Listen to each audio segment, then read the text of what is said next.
This is Dabu7. I want to share with you guys here some information and maybe some footage you haven't seen yet pertaining to this crash that took place involving the helicopter and the aircraft near Ronald Reagan Airport. You can see here from this angle, it seems that the helicopter went straight into the aircraft. Here we have some audio of the air traffic controllers during this crash. Tower 5342 on Mount Vernon visual runway 1.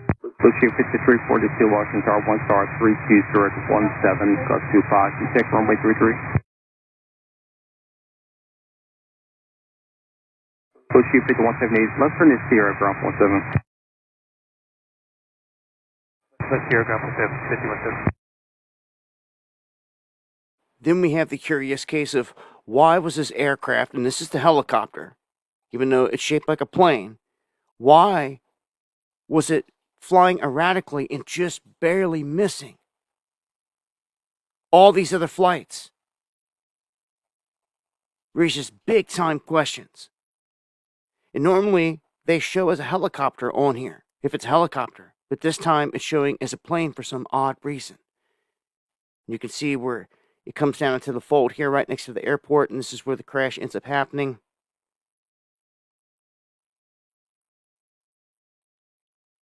Coming into frame right here as it zigs back and forth. And then boom. That is where it shows it ending. And I've got another interesting clip here. Everyone is stating that this Joe Ellis, this transgender individual, was the pilot. Well, he's alive in this video, saying, Interesting morning. This is Joe Ellis. I am a Black Hawk pilot with Virginia Army National Guard. I understand some people have associated me with the crash in DC, and that is false. It is insulting to the families to try to tie this to some sort of political agenda. They don't deserve that. I don't deserve this. And I hope that you all know that I'm alive and well, and this should be sufficient for you all to end all the rumors. I also have a statement. The Department of Defense is responsible for casualty notifications. There were no Virginia National Guard personnel on that Black Hawk that collided with the jetliner Wednesday evening. Thank you. what? Why is everyone running around saying that this guy was the pilot that's now dead? Why? Why? Can we track that back to the source, please?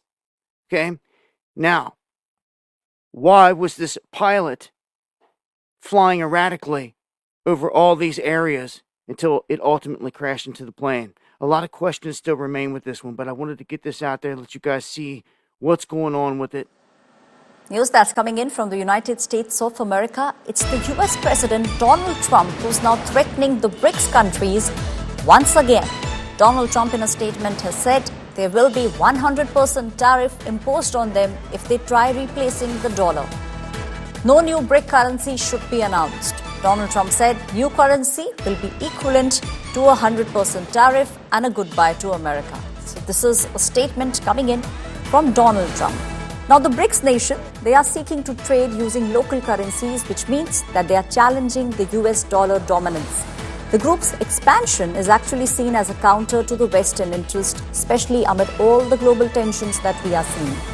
It's the ever-expanding BRICS grouping of the nations that has actually become an eyesore for US President Donald Trump. The BRICS countries are now considering an alternative to the West or the G7 bloc. Now this organization, which consists of Brazil, Russia, India, China, South Africa, Egypt, Ethiopia, Indonesia, Iran and the United Arab Emirates, they have been looking at how they can better trade amongst each other by using local currencies. But this is something that has not gone down well with Donald Trump. Even when he was not in power, this was something that he was very vocal about. He said in a statement, if the BRICS nation want to do what they are thinking, it's okay. But we, the United States of America, will be going to put at least 100% tariff on the business that they do with the United States of America. It's not a threat. In fact, ever since that statement, Donald Trump has said that when he used to speak with the earlier president, the former president, Joe Biden used to tell Donald Trump that the BRICS have the United States over on a barrel. But Donald Trump believes that it's the United States that has the BRIC countries over a barrel, and there is no way that that the US will allow them to do what they are planning to do. My colleague Gaurav is now joining me on the story.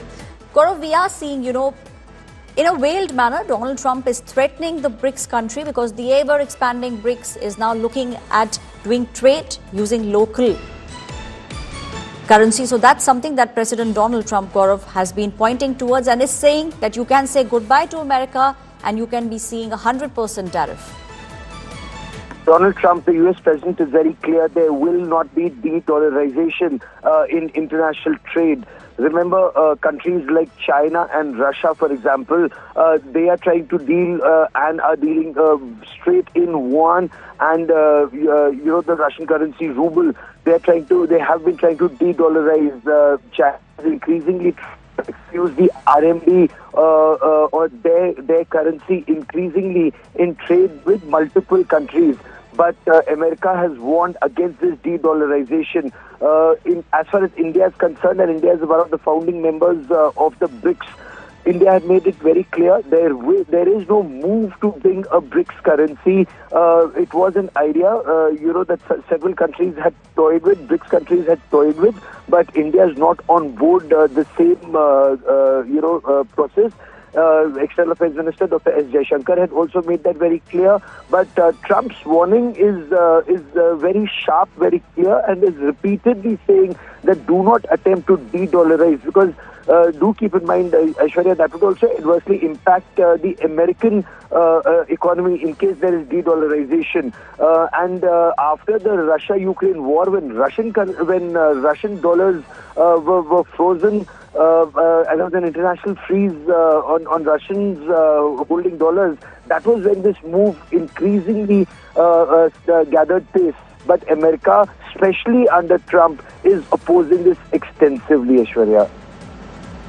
Right. Thank you, Gaurav, for giving us details, putting things in perspective. As my colleague also pointed out, during the Russia-Ukraine war, the BRICS nation felt that there was a need, that they need to do away, at least in certain parts of trade, with the dollar. But this is something that US President Donald Trump is not okay with. He's made a statement that if the BRICS nation want to do what they are thinking of doing, they can go ahead and do so.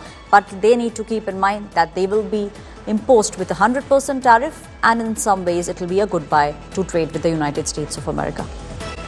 U.S. stocks ended lower on Friday after the White House said President Trump will implement 25% tariffs on Canadian and Mexican imports and 10% tariffs on Chinese goods beginning Saturday.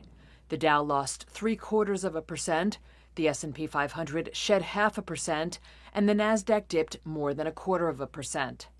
Uncertainty over the impact of tariffs has muddled the outlook for the economy and inflation. But Ben McMillan, co-founder and chief investment officer at IDX Advisors, said there's a chance the tariffs could be short-lived. A lot of this rhetoric generally ends up being a strong-arm negotiating tactic. So I'd be surprised if these tariffs, stay in place for any meaningful length of time. That said, they are sizable. 25% is a very big number, and so the fallout is not going to be trivial. Earlier on Friday, a report from the Commerce Department showed a moderate increase in inflation last month, reinforcing expectations that the Federal Reserve would not lower interest rates anytime soon. Stocks on the move Friday included Apple. Shares were volatile, but ultimately closed lower, despite the tech giant saying it expects to recover from a dip in iPhone sales as it rolls out AI features. Shares of Chevron fell more than 4.5% after the oil producer reported fourth-quarter earnings below estimates. And ExxonMobil shares also closed lower after the company posted mixed fourth-quarter results that showed weakness in its refining and chemicals business. Mr. President, is there anything China, Canada, and Mexico can do tonight to forestall your implementation of tariffs tomorrow? No, nothing. Not right now, no. Not a negotiating tool? No, it's not. No, it's a pure economic. We have big deficits with, as you know, with all three of them. And in one case, they're sending massive amounts of fentanyl, killing hundreds of thousands of people a year with the fentanyl. And in the other two cases, they're making it possible for this poison to get in, number one. And number two, we have big deficits, and it's something we're doing. And we'll possibly very substantially increase it or not. We'll see how it is. But it's a lot of money coming to the United States. As you know, we have about a $200 billion deficit with Canada, getting close to $200 billion.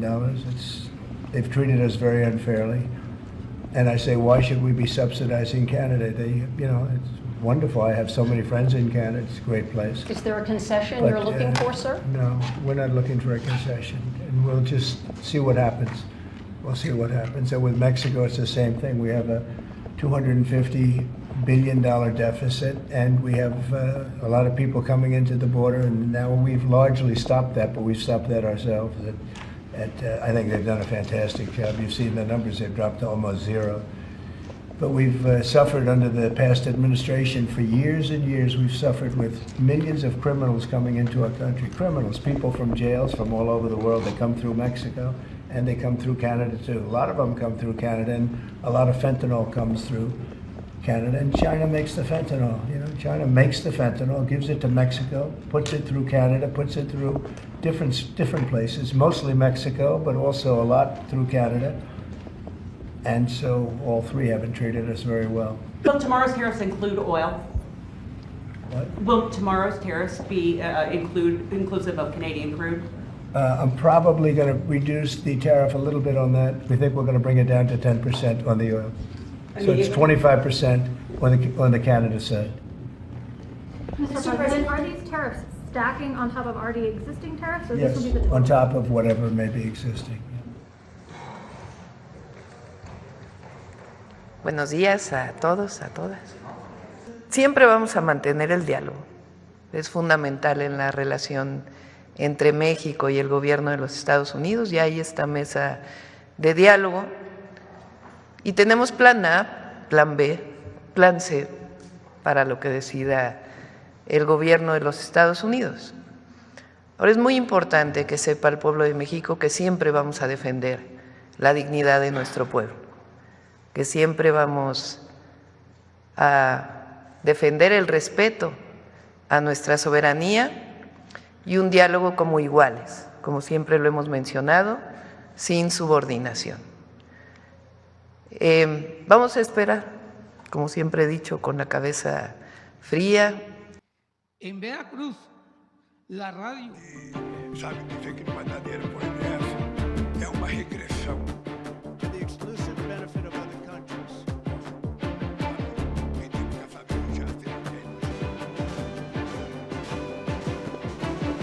Executive actions, executive orders, presidential measures.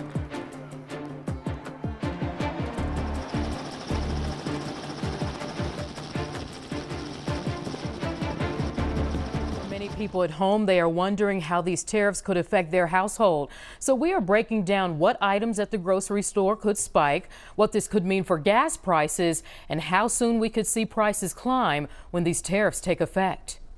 As President Donald Trump prepares to impose tariffs on Canada and Mexico this Saturday, many consumers are bracing for price hikes. But which items could spike the most? Phil Lempert, food industry analyst and editor of the Supermarket Guru, explains. About 63% of all of our vegetables come from Mexico. When we look at, fruit and nuts, about 50% comes from there. If we take a look at our meat that comes from Canada, this is not something that's going to have a good effect for consumers anytime soon. He says consumers can expect to see increases on items like avocados, berries, tequila, beer, cooking oils, and meat products. Lempert says consumers should also brace for higher prices at the pump. Gas prices are going to go up. That's what we get from Canada. Also, if you take a look, a lot of our U.S. cars are actually assembled and parts come from Mexico.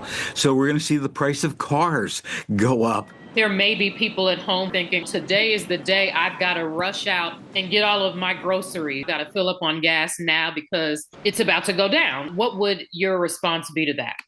Don't panic. It's going to take weeks for these things to take effect, whether it's higher prices, whether it's shortages. Do you think that we will start seeing shelves look the way they did during the pandemic? I do think that when we look at our produce department, that's where we're going to see empty shelves. One other thing that we do get from Canada are a lot of cut flowers. So leading up to Valentine's Day, we might have a shortage of cut flowers as well. In a statement to ABC News, a White House spokesperson said in part, quote, in his second administration, President Trump will again use tariffs to level the playing field and usher in a new era of growth and prosperity for American industry and workers. Now, late this afternoon, the president said he will be placing tariffs on oil and gas in mid-February, which that could send prices at the pump skyrocketing. Now, the president saying today there will likely be what he calls a short-term disruption, but he believes that people will understand that. And apparently he believes that the long term Americans will be in better shape. As the threat of tariffs looms over the Canadian economy, more people are doing what they can to buy Canadian. Topping the list is food. But as you may have noticed yourself, it's easier said than done. CTV's Heather Wright spoke with shoppers in Toronto to find out how they are handling it. So I've got decaf tea, which is a British tea. When Ellen does her grocery shopping, she tries to pay attention to where products are from. This is a local yogurt. And while she aims to buy local or Canadian-made products, it's not always possible. So where are these from? It just says USA. And is there a Canadian alternative? Not that I'm aware of. With U.S. President Donald Trump vowing to impose 25% tariffs on Canadian goods on Saturday, and Canada set to retaliate with its own tariffs on U.S. imports, consumers are bracing for an increase in prices at the grocery store. And some have already stopped buying American goods. I think we're being treated poorly. I think we're being bullied. And I'd like to do what I can. Depending on the product, there often is a Canadian option. All of these apples are either grown in the United States or Canada, but depending on the time of year, it is very hard to buy certain things from this country. For example, all of these oranges are imported from the United States or other countries. But after decades of free trade, it can be hard to know what is Canadian and what isn't. Kraft peanut butter is made in Montreal with peanuts from the United States with a brand owned by an American company. So is that a Canadian product or an American product? Dairy, eggs, and meat are often Canadian products, but a lot of seafood and packaged goods are imported from the United States. Canada has drawn up an extensive list of U.S. products to be taxed, with prices on both sides of the border expected to rise quickly once any tariffs are put in place. Heather. CTV's Heather Wright reporting tonight. Thank you. Congolese math teacher Mushagalusa Habamungu has made the drastic decision to leave his classroom and join the fight to defend his city of Bukavu from a rapidly advancing rebel army. Even teaching is impossible without peace, he said. Habamungu is one of hundreds responding to a call from former soldier and local MP Albert Kahasha to reinforce the Congolese armed forces against the M23 rebels. Early this morning, I started packing my belongings. In fact, my cousin here was the one who shaved my head because I told him I needed to leave already prepared. Earlier this week, M23 seized Goma, some 125 miles to the north. Allegedly backed by Rwandan troops, the rebels have faced little resistance in some areas north of Bukavu, prompting widespread fear among locals. Rwanda denies accusations from the United Nations and others that it has sent troops into Congo. Before leaving home, Habamungu said goodbye to his family, knowing his journey might be one way. We have been suffering for a long time, suffering for so long because of the aggressors who are our neighbors and also because of international conspiracies. We are here to defend our homeland until death. Israel has reportedly complained to the US-led committee overseeing the ceasefire in Lebanon that Iran is delivering tens of millions of dollars in cash to Hezbollah to fund the group's revival. Well, according to the Israeli complaints, Iranian envoys have been flying from Tehran to Beirut's international airport with suitcases stuffed with cash. Israel has also alleged that Turkish citizens have been used to ferry the money from Istanbul to Beirut by air. However, Turkish officials have said that any large amount of cash moving through Istanbul airport would have been detected by X-ray machines or other security measures. The officials have indicated that no such movements had been found and said no third party had raised this issue with Turkey. The ceasefire committee has representatives from Israel, Lebanon, the US, France and the United Nations. Officials of some governments represented on the committee have said that they were aware of Iran's use of the airport to smuggle cash or that considered the allegations credible. The ceasefire deal requires Lebanon to secure the country's ports of entry and prevent the flow of arms and related material to Hezbollah. But the terms do not specifically address supply of cash. Now, cash shipments from Iran to Hezbollah could further deepen friction between Israel and Iran. In recent months, Israel has wiped out most of Hezbollah's top leaders and majorly degraded its arsenal of missiles. It has also used airstrikes to destroy several sites where it says Hezbollah was keeping cash and gold. Israel says it is committed to keeping Hezbollah from rebuilding and has threatened to strike Beirut's airport if it is used to smuggle in aid for the group.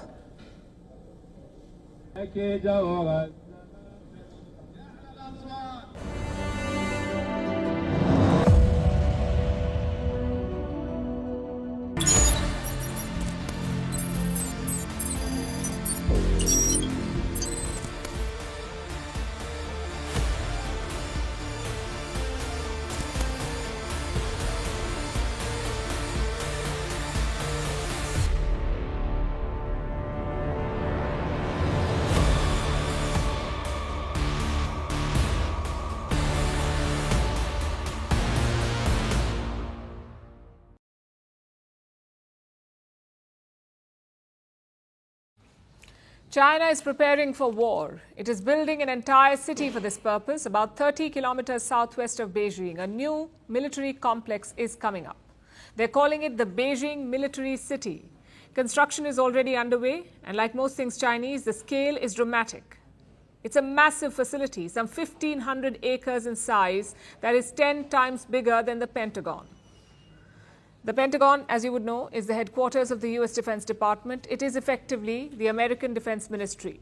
Going by some claims, the Pentagon is larger than 100 American football fields. And Beijing's military city will be 10 times bigger than that. So you can imagine the scale.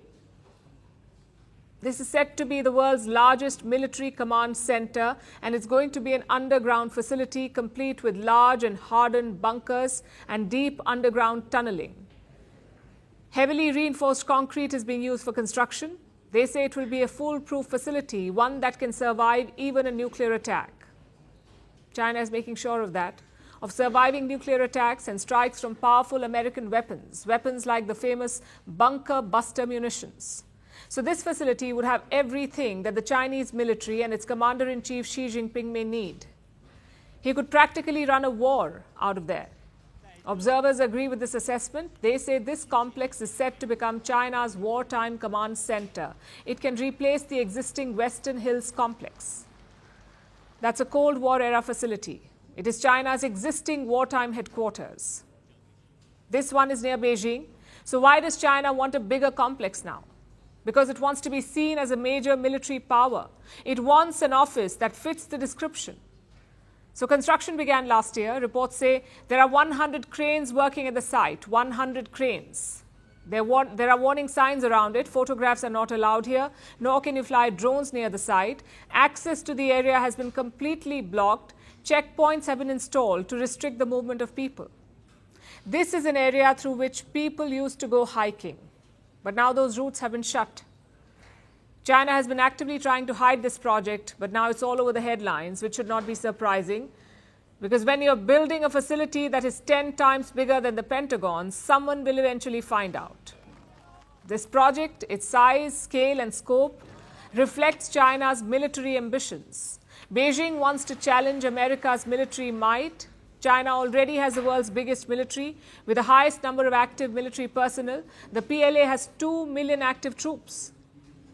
It also commands the world's largest naval fleet.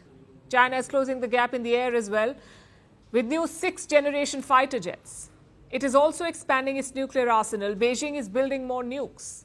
The US sees this as a growing threat.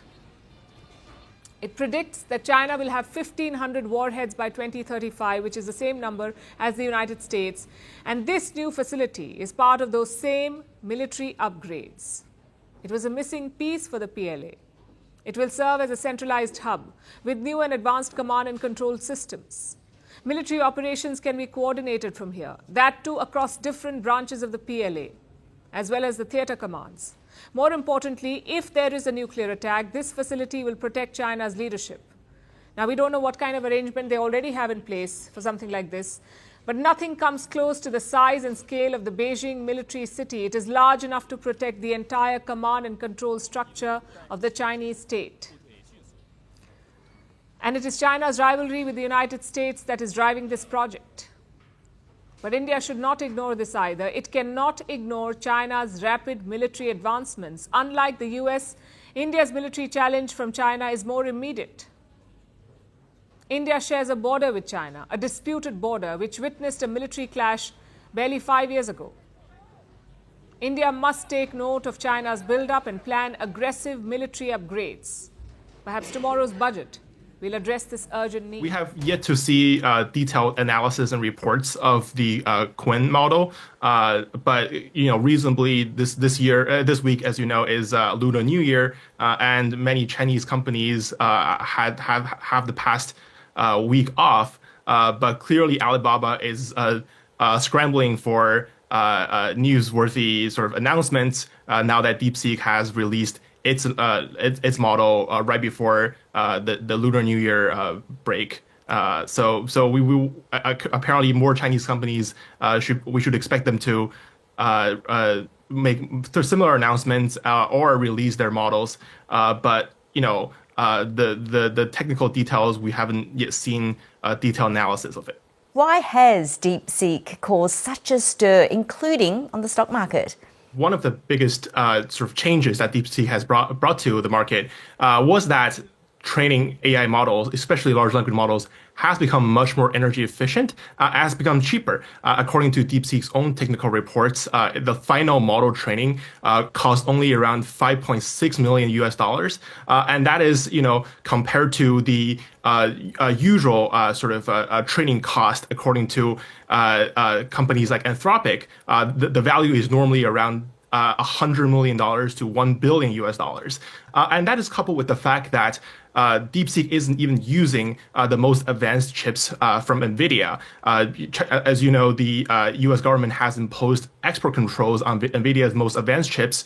So Chinese companies like DeepSeek are only able to use a sort of special variant of its H100 GPUs. The Chinese variant, H800, is sort of lower in capacity because of the US export control requirements.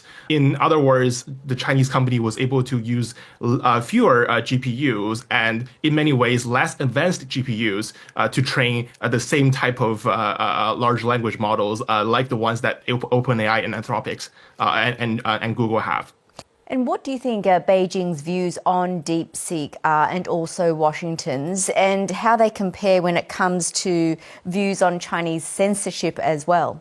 Well, Beijing hasn't really, the Chinese government itself especially, hasn't really made major announcements or comments on the DeepSeek sort of a release. But clearly it has shown that despite U.S. export controls and sanctions, Chinese domestic large language models can still succeed.